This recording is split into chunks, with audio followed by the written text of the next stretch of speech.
Cheney's approach to foreign policy and national security put Bush in a position of real danger in terms of his legacy. Vice President Cheney's influence was somewhat diminished, and Secretary of State Condoleezza Rice, who was very, very close to the president, was sort of, her influence was ascendant.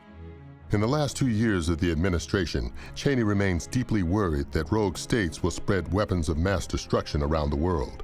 He advocates a hard line against nuclear-armed North Korea. Rice prefers diplomacy. North Korea had tested weapons, and it was their first nuclear weapons test. It was in the fall of '06. It should have been some effective sanction imposed, or some fairly dramatic action taken. Condi disagreed. Bush chooses Rice's approach. Are you concerned that the hardliners within the administration may undermine your efforts, the State Department's efforts? Well, I think these are the efforts of the United States government. The last time I looked.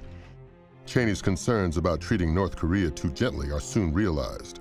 The administration obtains evidence that North Korean scientists are working on a new nuclear reactor in Syria. The reactor's out in the middle of the desert. There's no population around it any place. They tried to hide it down in a wadi, a gully. You can't say it's to generate electricity. There's no power line coming out of it. It's just out there, obviously, for the production of plutonium. You don't want Syria to have that kind of capability that they might be able to pass along to Hamas or Hezbollah or Al-Qaeda.